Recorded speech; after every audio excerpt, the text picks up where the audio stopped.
Yeah, you go, you see things like that, and you just you say, "Thank goodness for the people I've been around, people I've hung out with." I think that's been a big part of my success. If you want to characterize as that, is the people I've hung around with. Yeah. You know, I found out early on if I hung around with people that had achievements or goals or the values I wanted to be around, that's where I wanted to be too, you know? And it just makes life a lot more comfortable, if nothing else. But it's obviously a lot more than just that when it comes down to it, you know? When those bigger questions come up that you're challenged by, as we got people around that have also been challenged and you can lean on and accept or decline to or whatever, you know, it's part of it.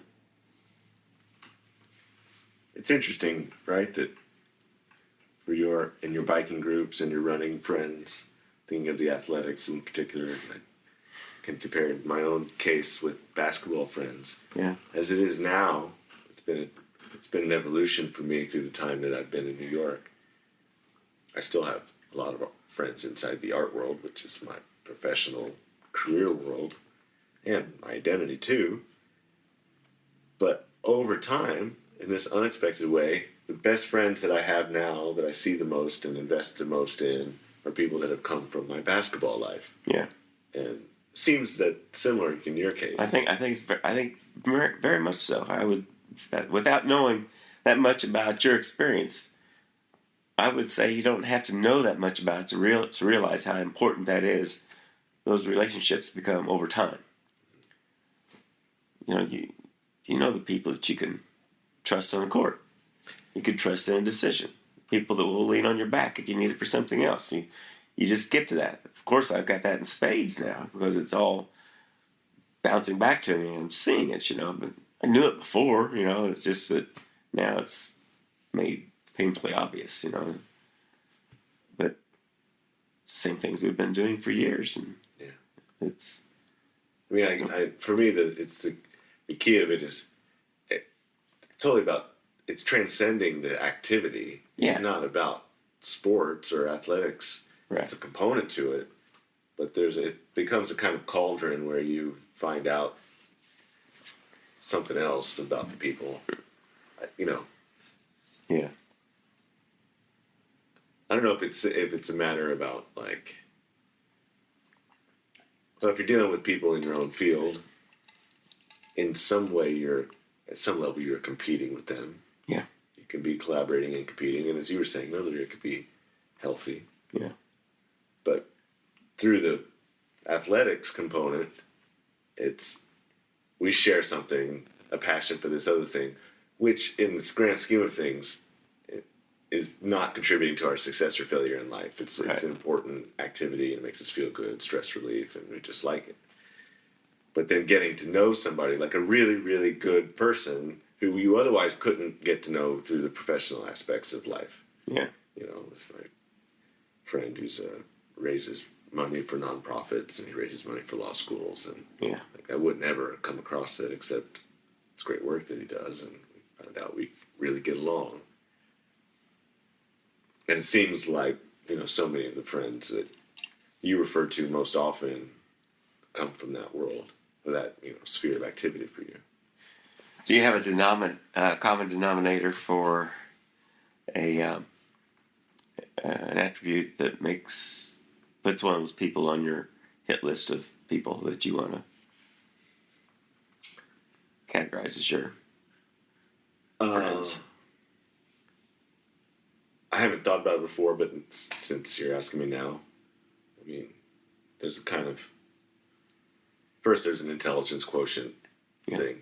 I mean, you need somebody who's going to get you, right, and also keeps you on your toes because they're making very smart observations about what's going on out there. And then I think that then there's that. There's like immediately, even though it doesn't feel like values, if you dig into it, it's a values thing. Yeah. The observations and even the witty remarks, even the jokes are based in a kind of set of values and observations about Yeah. the world. Right. And I think, like I said, without having thought about it too much, that would probably be it as a starting point. Yeah, I agree. I probably actually probably skipped over that one in light of the other one I was thinking of, and that is to the extent that people try or their level of effort, whatever it is they're trying to do you give a shit or not? Absolutely, that's huge. And Yeah. for those people that care and try, I don't mean you have to go kill yourself to go out there and be successful at if you're going to cycle, if you're going to whatever you're going to do, but that you are trying. There's a lot of people that just don't seem to try, and I don't have they slide right off the scale of respect, if they're not trying. Just like this example of the kid in the classroom. I could care less. He's not trying, But for those who do, whether they actually succeed or not, if they're actually trying and making the effort, and I have a lot of respect for that. And of course, if they're not only trying but smart enough to recognize what's going on around them, then that just doubles the quotient, if you will, of how much you want to be around some of these people. And then if you can ramp that up still another level is if we can use John again for example. That he's just a great guy to be around. It comes out without even thinking about it. You know it in 2 minutes. This guy's a guy that you're happy to talk to, and he doesn't have an obligation to you to be anything particular, nor I. It's just that you're happy to have a conversation, and people like that they're more few and far between, even amongst my longtime friends.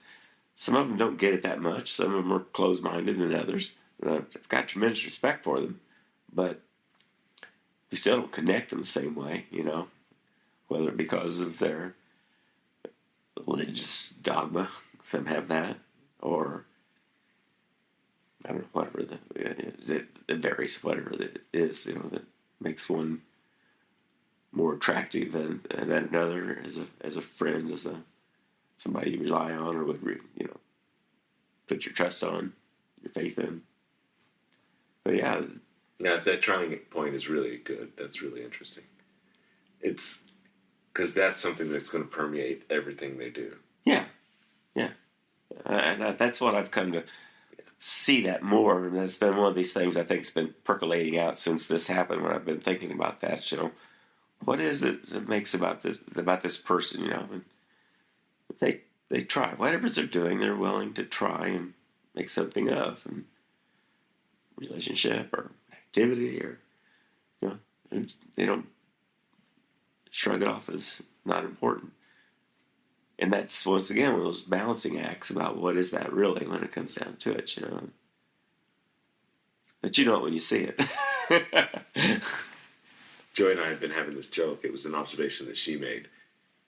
Somewhere we came across a comment, that you hear it all the time. Well, so and so, they did their best. Did they? Exactly. Did they really do their best? And the world breaks down to people who, in the way they go about trying to answer that question, really divides people into different, Yeah. Yeah, because that is a multifaceted question and answer. What is on the line when you're doing your best? What have you given up to get your best? Life and death situation, better damn well be life and death kinds of decisions. Yeah, pick out which color you're going to put on the mailbox, important, but not exactly that big a deal, What kind of paint was it? Oh, I want better paint. Okay, good, you did your best. Sort of. We make these kinds of decisions all the time. We're trying, which was the first criteria, right? Is the person trying? Well, to use the mailbox, it needs painted. Did you sand it first or not? He probably didn't if he didn't sand the rust off of it before you started. So just those little degrees of things make things either work or not. And they aren't always big deals, but they are a part of what constitutes your level of what is a decent effort. Yeah. When are you giving it what it should? So they bounce around all the place, and some things are more important than others. Yeah, I mean, in one of the contexts that we like to talk about it is, I think the thing you're saying is really the core of it. Another aspect for us is the way that question, the definition of your best, plays into ambition. Yeah, yeah, And then you're really evaluating something that part of it is it just comes from a part of you inside that you don't get to choose. yeah, But then other parts you do choose. How much of your personal life do you give up for your career life yeah. in the effort to be the best? Right, And I don't think there's an answer. I think people have to fight for it on their own. right. No, I think I think you're right on with that one. It's a part of that whole equation about what you do and how you do it, and once you get into this thing about goals, and then you get into what you give up to get them, or what how important it is, the sacrifices that are there, and what is success. Who is ever totally successful? When is failure a bad thing? I mean, there's a whole shooting match in there of variety of input about that, or responses from it, and it's to be an ambitious person oftentimes means that they turn out to be a shit to somebody, because they'll just do whatever it takes. Trump's a bad example because he's shit all. He never does have anything to go for. At least you got sometimes you got people you don't like, but at least you know where they're going, what they're trying to do. And those people are just without a rudder, just a total self interest. And when you see those people, you go, "Oh, what? Where are they going with this?" And Yeah. Trump's just a bad example because he's so out there in the face. But that happens a lot. You must see it a lot in the people you encounter or have encountered over the years. You probably have weeded a lot of that out in your system by now. But yeah, but some of it is irreducible. Yeah. I mean, just I guess as a part of the function of the way I've tried to calibrate that definition of ambition, I know that I'm not the most hard-driving person who's going to do anything at all costs to get the career goal, but I still want some goals, and I'm still at it after all this time when a lot of other people have packed it in.